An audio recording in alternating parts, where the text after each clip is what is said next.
ಎಲ್ಲ ಆತ್ಮಜೋತಿಗಳಿಗೆ ಸಾಷ್ಟಾಂಗ ಪ್ರಣಾಮಗಳು.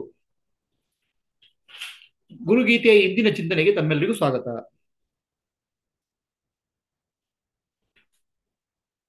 ಶ್ಲೋಕ ನಂಬರ್ 131. ಗುರುಗೀತೆಯಲ್ಲಿ ಗುರುಗೀತೆಯ ಮುಖ್ಯ ಅಂಶಗಳೆಲ್ಲ ಮುಗ್ದೋಗ್ಬಿಟ್ಟಿದಾವೆ. ಈಗ ಗುರುಗೀತೆಯ ಫಲಶ್ರುತಿ, ಗುರುಗೀತೆ ಪಾಠ ಮಾಡೋ ಫಲಶ್ರುತಿಯನ್ನು ಹೇಳ್ತಾ ಇದ್ದಾರೆ. ಜಪೇತ್ ಶಕ್ತಶ್ಚ ಸೌರಶ್ಚ ಗಾಣಪತ್ಯಶ್ಚ ವೈಷ್ಣವಃ ಶೈವಶ್ಚ ಸಿದ್ಧಿದಾಮೇತಾಂ ಸರ್ವದೇವ ಸ್ವರೂಪಿಣಿ. ಈ ನಮ್ಮಲ್ಲಿ 5 ರೀತಿಯ ಉಪಾಸನೆಗಳಿದ್ದಾವೆ. ಅದನ್ನ ಪಂಚಾಯತನ ಅಂತ ಕರೀತಾರೆ. ಶಿವ ಉಪಾಸನೆ ಮಾಡೋರಿಗೆ ಶೈವರು ಅಂತ ಹೇಳ್ತಾರೆ, ವಿಷ್ಣುವಿನ ಉಪಾಸನೆ ಮಾಡೋರಿಗೆ ವೈಷ್ಣವರು ಅಂತ ಹೇಳ್ತಾರೆ, ಗಣಪತಿ ಉಪಾಸನೆ ಮಾಡೋರಿಗೆ ಗಣಪತಿ ಅಂತ ಹೇಳ್ತಾರೆ, ಸೂರ್ಯನ ಉಪಾಸನೆಗೆ ಸೌರ ಅಂತ ಹೇಳ್ತಾರೆ, ಮತ್ತೆ ಶಕ್ತಿ ಉಪಾಸನೆ ಮಾಡೋರಿಗೆ ಶಾಕ್ತ ಅಂತ ಹೇಳ್ತಾರೆ. ಈ 5 ಪಂಚಾಯತನ ಅಂತ ಇದೆ, 5 ಪದ್ಧತಿಗಳು. ಅವರವರ ಇಷ್ಟ ದೇವತೆಗೆ ಅವರವರಿಗೆ ಯಾವ ಇಷ್ಟ ದೇವತೆಯೋ ಆ ಇಷ್ಟ ದೇವತೆಗೆ ಪೂಜೆ ಮಾಡ್ತಾರೆ. ವಿಷ್ಣುವಿನ ಪೂಜೆ ಮಾಡೋರು ಕೆಲವು ಜನ. ಈ ಪಂಚಾಯತನ ಪೂಜೆಯಲ್ಲಿ ಯಾರು ವಿಷ್ಣು ಭಕ್ತರೋ ಅವರು ವಿಷ್ಣುವನ್ನ ಪ್ರಧಾನ ದೇವತೆ ಅಂತ ಮಾಡ್ತಾರೆ, ಮತ್ತು ಉಳಿದ ದೇವತೆಗಳನ್ನ ಪರಿವಾರ ದೇವತೆಗಳು ಅಂತ ಪೂಜೆ ಮಾಡ್ತಾರೆ. ವಿಷ್ಣು ಪ್ರಧಾನ ದೇವತೆ ಆದ್ರೆ ವೈಷ್ಣವರಿಗೆ ಶಿವ, ಶಕ್ತಿ, ಗಣಪತಿ, ಸೂರ್ಯ ಇವರೆಲ್ಲ ಪರಿವಾರ ದೇವತೆಗಳಾಗ್ತಾರೆ. ಸೊ ನಮ್ಮಲ್ಲಿ ಏನು ಪದ್ಧತಿ ಇದೆ? ದೇವತೆಗಳ ಉಪಾಸನೆ ಪದ್ಧತಿ ಇದೆ, ಮುಖ್ಯ ದೇವತೆ ಮತ್ತು ಪರಿವಾರ ದೇವತೆ ಅಂತ. ಇದನ್ನು ಪಂಚಾಯತನ ಅಂತ ಹೇಳೋದು. 5 ರೀತಿಯ ಉಪಾಸನೆಗಳು ಅಂತ ಹೇಳೋದು. ಈ 5 ರೀತಿಯ ಉಪಾಸನೆ ಮಾಡುವವರು ಕೂಡ, ಅವರವ್ರ ಇಷ್ಟ ದೇವತೆ ಉಪಾಸನೆ ಮಾಡುವ ಕೂಡ ಗುರುಗೀತೆಯನ್ನ ಪಾರಾಯಣ ಮಾಡ್ತಾರೆ. ಗುರುಗೀತೆ ಈ ಎಲ್ಲ ದೇವತೆಗಳಿಂದ ಮೇಲಿದ್ದು, ಸದ್ಗುರು ಎಲ್ಲ ದೇವತೆಗಳಿಂದ ಮೀರಿದ ಉಪಾಸನೆ. ಪಂಚಾಯತನ ಪೂಜೆ ಮಾಡುವವರು ಕೂಡ ಗುರುಗೀತೆಯನ್ನ ಅವಶ್ಯಕವಾಗಿ ಪಠನೆ ಮಾಡ್ತಾರೆ. ಈ ದೇವತಾ ಉಪಾಸನೆಯಿಂದ ಒಂದು ದೇವತೆ ಉಪಾಸನೆ ಮುಖ್ಯವಾಗಿ ಏನಾಗುತ್ತೆ? ದೇವತಾ ಉಪಾಸನೆಯಿಂದ ನಮ್ಮ ಚಿತ್ತಶುದ್ಧಿ ಆಗ್ತದೆ. ಆ ದೇವತೆಗಳ ಗುಣ ನಮ್ಮಲ್ಲಿ ಪ್ರಾಪ್ತಿ ಆಗ್ತದೆ. ಶಿವನ ಉಪಾಸನೆ ಮಾಡೋರಿಗೆ ವೈರಾಗ್ಯ ಪ್ರಾಪ್ತಿ ಆಗ್ತದೆ. ಗಣಪತಿ ಉಪಾಸನೆ ಮಾಡೋರಿಗೆ ಜ್ಞಾನ ಪ್ರಾಪ್ತಿ ಆಗ್ತದೆ. ಆ ರೀತಿ ಒಂದು ಫಲ ಇದೆ. ಅವರೆಲ್ಲರೂ ಗುರುವಿನ ಉಪಾಸನೆ ಮಾಡ್ತಾರೆ. ಯಾಕೆಂದ್ರೆ ಮುಕ್ತಿಗೋಸ್ಕರ. ಗುರುಗೀತೆ ಅನ್ನೋದು ಎಲ್ಲರಿಗೂ ಸಾಮಾನ್ಯ ಮತ್ತು ಎಲ್ಲರಿಗೂ ಮುಖ್ಯ ಅಂತ 131ನೇ ಶ್ಲೋಕ. 132ನೇ ಶ್ಲೋಕ. ತೀರ್ಥೆ ಬಿಲ್ವತರೋರ್ ಮೂಲೆ ವಟಮೂಲೆ ಸರಿತ್ತಟೆ ದೇವಾಲಯೇ ಚ ಗೋಷ್ಠೇ ಚ ಮಠೆ ಬೃಂದಾವನೆ ತಥಾ ಪವಿತ್ರೇ ನಿರ್ಮಲೇ ಸ್ಥಾನೆ ಜಪಃ ಶೀಘ್ರ ಫಲಪ್ರದ. ಗುರುಗೀತೆಯನ್ನ ಎಲ್ಲಿ ಬೇಕಾದ್ರೂ ಪಾರಾಯಣ ಮಾಡ್ಬೋದು. ಆದರೆ ಕೆಲವು ಪವಿತ್ರವಾದ ಸ್ಥಾನದಲ್ಲಿ ಪಾರಾಯಣ ಮಾಡಿದಾಗ ಅದರ ಫಲ ಇನ್ನೂ ಜಾಸ್ತಿ. ತೀರ್ಥಕ್ಷೇತ್ರಗಳಲ್ಲಿ ಆ ಪವಿತ್ರವಾದ ಕಂಪನ ವೈಬ್ರೇಷನ್ ಇರ್ತದೆ. ಅಲ್ಲಿ ಪಾರಾಯಣ ಮಾಡಿದಾಗ ಅದರ ಫಲ ಇನ್ನೂ ಜಾಸ್ತಿ. ಬಿಲ್ವ ವೃಕ್ಷದ ಕೆಳಗೆ, ವಟವೃಕ್ಷದ ಕೆಳಗೆ, ಅಥವಾ ದೇವಾಲಯದಲ್ಲಿ,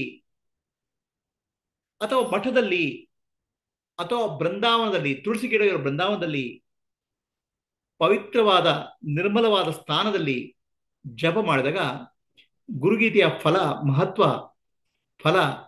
ಇನ್ನೂ ಜಾಸ್ತಿ ಫಲ ಕೊಡ್ತದೆ ಶೀಘ್ರವಾಗಿ.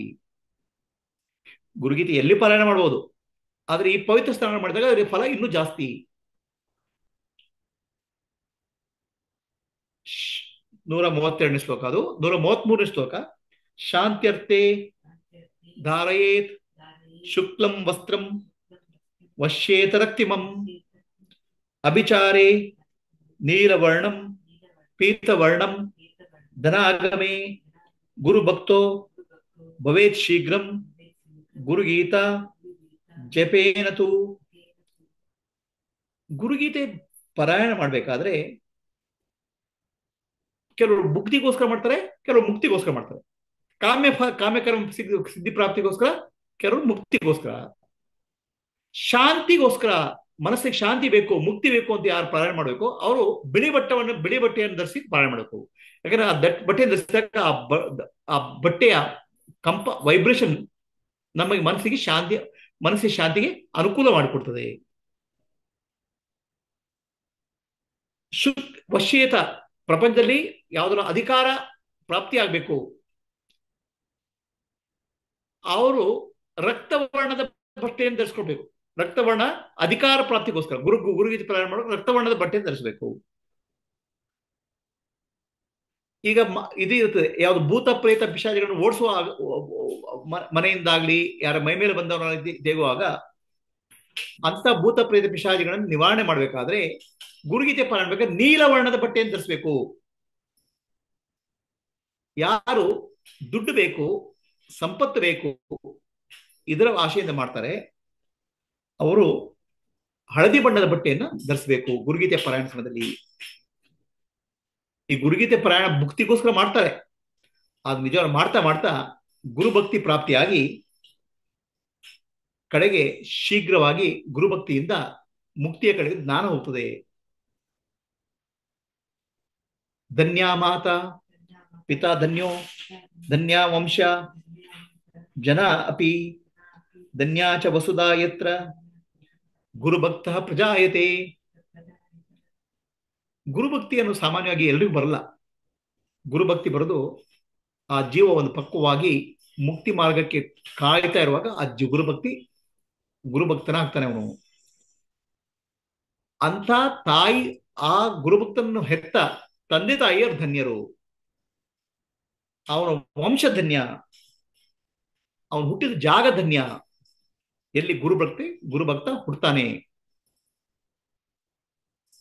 ನೋಡಿ, ಈಗ ಒಬ್ಬ ಮಹಾತ್ಮ ಹುಟ್ಟಬೇಕಾದ್ರೆ ಅವನ ತಂದೆ ತಾಯಿಯರಲ್ಲೂ ಒಂದು ಆ ಸಾತ್ವಿಕತೆ ಮತ್ತು ಆಧ್ಯಾತ್ಮಿಕ ಪ್ರಗತಿ ಇರ್ಬೇಕು, ಇಲ್ಲದ್ರೆ ಆಗುದಿಲ್ಲ. ಒಬ್ಬ ರಾಮಕೃಷ್ಣ ಪರಮಹಂಸನ್ನ ಜನ್ಮ ಕೊಡ್ಬೇಕಾದ್ರೆ ಅವ್ರ ತಾಯಿ ತಂದೆ ಆ ಮಠದಲ್ಲಿ ಇರಬೇಕು. ಅದರಿಂದ ಒಬ್ಬ ಗುರುಭಕ್ತ ಬರಬೇಕಾದ್ರೆ ಆ ಗುರುಭಕ್ತನ ತಂದೆ ತಾಯಿಗಳು ಆಧ್ಯಾತ್ಮಿಕವಾಗಿ ಮುಂದುವರೆದಿರಬೇಕು, ಅವ್ರು ಧನ್ಯರು. ಇದಂ ರಹಸ್ಯಂ ನೋ ವಾಚ್ಯಂ ಯಸ್ಮೈ ಕಸ್ಮೈ ಚನ ಪ್ರಿಯೇ ಅಭಕ್ತೆ ವಂಚಕೆ ಧೂರ್ತೆ ಪಾಷಂಡೇ ನಾಸ್ತಿಕೇ ತಥಾ ಮನಸಾಪಿ ನ ವಕ್ತವ್ಯ ಗುರುಗೀತ ಕದಾಚನ. ಗುರುಗೀತೆ ಬಹಳ ಮುಖ್ಯವಾದ್ದು, ಇದು ರಹಸ್ಯವಾದ ಗೀತೆ, ಬಹಳ ಆಧ್ಯಾತ್ಮಿಕವಾಗಿ ಅತ್ಯಂತ ಶ್ರೇಷ್ಠವಾದ ಗೀತೆ. ಆದ್ರೆ ಇದನ್ನು ಸಿಕ್ಕವರಿಗೆ ಹೇಳ್ಕೊಡ್ಬಾರ್ದು. ಅವ್ರಿಗೆ ಯಾರು ಯೋಗ್ಯತೆ ಇಲ್ಲ ಅವ್ರಿಗೆ ಹೇಳ್ಕೊಡೋ ಅಗತ್ಯ ಇಲ್ಲ, ಹೇಳ್ಬೇಕಾಗಿಲ್ಲ. ಯಾರು ಭಕ್ತರಲ್ಲ, ಯಾರು ವಂಚಕರು, ಯಾರು ಧೂರ್ತರು, ಯಾರು ನಾಸ್ತಿಕರು, ಅವರಿಗೆ ಗುರುಗೀತೆ ಹೇಳಕ್ ಹೋಗಬೇಡಿ. ಯಾಕಂದ್ರೆ ಅವ್ರು ಕೇಳಿದ್ರೆ ಅವ್ರಿಗೆ ಅದು ಫಲ ಸಿಗಲ್ಲ. ಆಮೇಲೆ ಅವರು ಅಪಹಾಸ್ಯ ಮಾಡ್ತಾರೆ. ಯಾಕೆ ಮಾಡಬೇಕು? ಅದು ಗುರುಗೀತೆಯ ಗೌರವ ಕಡಿಮೆ ಆಗ್ತದೆ, ವ್ಯಾಲ್ಯೂ ಕಡಿಮೆ ಆಗ್ತದೆ. ಸೊ ಹಾಗಾಗ್ಬಿಟ್ಟು ಗುರುಗೀತೆಯನ್ನ ಯಾರಿಗೆ ಹೇಳಬಾರ್ದು ಅಂತ ಹೇಳ್ಕೊಡಿದ್ದಾರೆ. ಅದು ಯಾರಿಗೆ ಹೇಳ್ಕೊಡ್ಬೇಕು? ಅತ್ಯಂತ ಪಕ್ವ ಚಿತ್ತಸ್ಯ ಶ್ರದ್ಧಾ ಭಕ್ತಿ ಯುತಸ್ಯ ಚ ಪ್ರೋಕ್ತವ್ಯ ಪ್ರಯತ್ನೇನ ಮಮಾತ್ಮ ಪ್ರಿಯತೆ ತದಾ. ಗುರುಭಕ್ತಿ ಯಾರಿಗೆ ಆಧ್ಯಾತ್ಮಿಕವಾಗಿ ಪಕ್ವವಾದ ಜೀವಿಗಳು, ಶ್ರದ್ಧೆ ಇರುವವರು, ಭಕ್ತಿ ಇರುವವರು, ಅವರಿಗೆ ಹೇಳ್ಕೊಡ್ಬೇಕು. ಅವರಿಗೆ ನಾವು ಹೇಳ್ಕೊಡೋ ಪ್ರಯತ್ನ ಮಾಡಬೇಕು. ಅದು ನನಗೆ ಬಹಳ ಪ್ರಿಯವಾದ್ದು ಅಂತ ಶಿವ ಹೇಳ್ತಾರೆ. ಅಂದ್ರೆ ಯಾರಿಗೆ ಹೇಳ್ಕೊಡ್ಬೇಕು, ಯಾರಿಗೆ ಹೇಳ್ಕೊಡ್ಬಾರ್ದು ಅಂತ ಹೇಳಿದ್ದಾರೆ. ಮಂಗನ ಕೈಯಲ್ಲಿ ಮಾಣಿಕೆ ಕೊಟ್ರೆ ಅದಕ್ಕೆ ಬೆಲೆ ಇಲ್ಲ. ಹಾಗಾಗ್ಬಿಟ್ಟು ಎಲ್ರಿಗೂ ಹೇಳ್ಕೊಡಕ್ ಹೋಗ್ಬೇಡಿ. ಯಾರು ಪಕ್ವ ಜೀವಿಗಳು ಅವರಿಗೆ ಹೇಳ್ಕೊಡಿ. ತುಂಬಾ ಶ್ರೇಷ್ಠವಾದ ಗ್ರಂಥ, ಶ್ರೇಷ್ಠವಾದ ಜ್ಞಾನ. ಇದನ್ನ ಶಿವ ಪಾರ್ವತಿಗೆ ಹೇಳ್ತಾರೆ. ಯಾರಿಗೆ ಪ್ರಶ್ನೆ ಇದೆಯಾ? ಗುರುಜಿ, ದಕ್ಷಿಣಾಮೂರ್ತಿ ಸಪ್ತ ಋಷಿಗಳಿಗೆ ಹೇಳಿದ್ದ. ಹೌದು, ದಕ್ಷಿಣಾಮೂರ್ತಿ ರೂಪದಲ್ಲಿ ಸಪ್ತರ್ಷಿಗಳಿಗೆ ಜ್ಞಾನ ಕೊಟ್ಟರು. ಆಮೇಲೆ ಇದು ಶಿವಸೂತ್ರದ ಸ್ಕಾಂದ ಪುರಾಣದಲ್ಲಿ ಬರುತ್ತೆ ಅಂತ ಹೇಳ್ತಾರಲ್ಲ.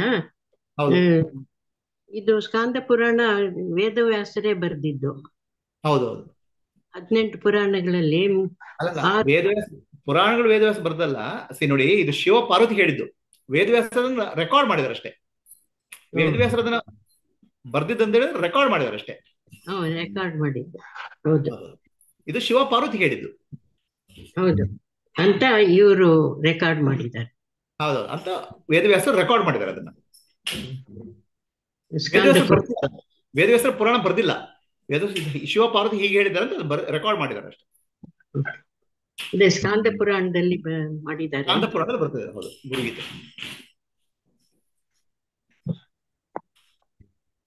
ಆಯ್ತು ಗುರುಜಿ. ಇನ್ಯಾರಿಗೆ ಪ್ರಶ್ನೆ ಇದೆಯಾ? ತುಂಬಾ ಚೆನ್ನಾಗಿತ್ತು. ನಾಳೆ ಗುರುಗೀತೆ ಕಡೆಯ 6 ಶ್ಲೋಕಗಳು. ನಾಳೆಗೆ ಗುರುಗೀತೆ 142 ಶ್ಲೋಕಗಳು ಮುಗಿತವೆ. ವಾಣಿಯವರು ಏನೋ ಪ್ರಶ್ನೆ ಇದೆಯಾ?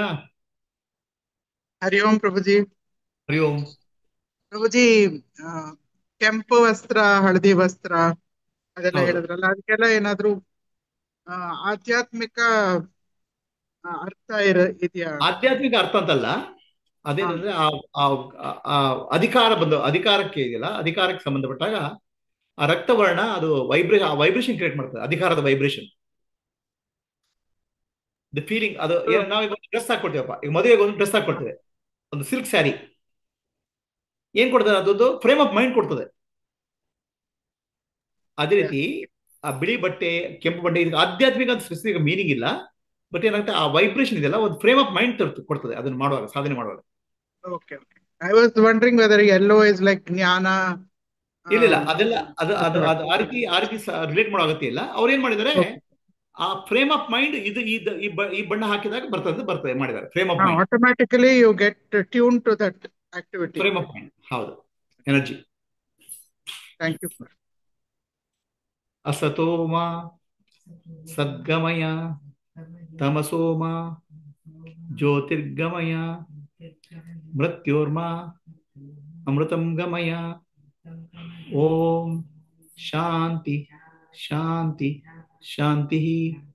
ಪೂರ್ಣಮದಃ ಪೂರ್ಣಮಿದಂ ಪೂರ್ಣಾತ್ ಪೂರ್ಣಮುದಚ್ಯತೆ ಪೂರ್ಣಸ್ಯ ಪೂರ್ಣಮಾದಾಯ ಪೂರ್ಣಮೇವಾವಶಿಷ್ಯತೆ. ಓಂ ಶಾಂತಿ ಶಾಂತಿ ಶಾಂತಿ.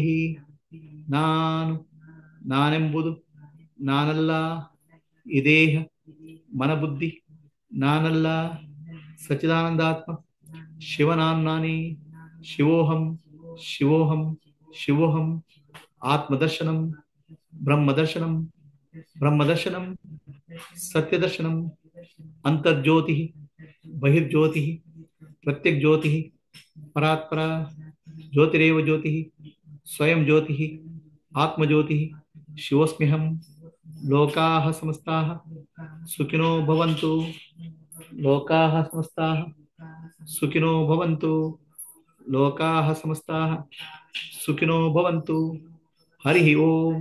ಶ್ರೀ ಗುರುಭ್ಯೋ ನಮಃ. ಹರಿ ಓಂ. ಇಂದಿಗೆ ಇವತ್ತಿನ ಚಿಂತನೆ ಮುಗಿಸೋಣ. ನಾಳೆ ಗುರುಗೀತೆ ಕಡೆಯ ದಿನ ಪಾರಾಯಣ. ಹರಿ ಓಂ. ಹರಿ